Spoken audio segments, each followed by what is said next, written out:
Yes.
futhi.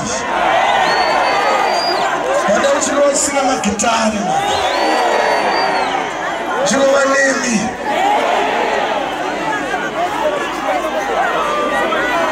Iwani ya muse. Utumu ya mtaura mekakumakope. Zia ututu na mirame kamuvenepe. Tigani tamu nisisi vizagia mupe. Waiwa mushengete.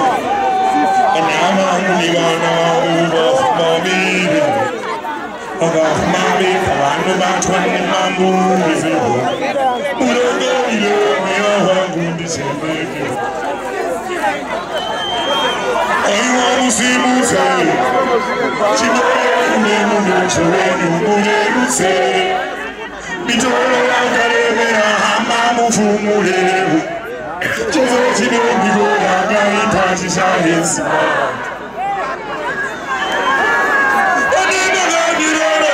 Chinoro mane mandu handizi. Nimi munono wacho. Nimi munono shoha. Nimi munono penya mwefura. Nimi munono changu nesua. Amamire mambo. Amujazi musa. Ye niro. Nivano bidure maruna. Ganira nimiro pane wanurira. Nirayo munibo chagani vanira nirara mika. Ye jizokandi mereke. Igama jaguti kungwa isemuke. Mugandi siya ninoruza undoe pane amambo. Nirayo munibo chagani vanira nirara mika. Msareka. Ojini timira chiyota. Kwenye hamo shipenda. Inajura nakatemba. Kwenye sebi kumatemba. Kwenye shiyoro shinoena. Kwenye fumoka manenzeba. Sareka. Ojini timira chiyota. Kwenye hamo shipenda. Inajura nakatemba. Kwenye sebi kumatemba. Kwenye shiyoro shinoena. Kwenye fumoka manenzeba. Aiwa musimuze. Chiboye umemune choreni umureruse. Mitoro yakaremera hama mufumureru. Chezo chinogigo yagaipachisha hesi.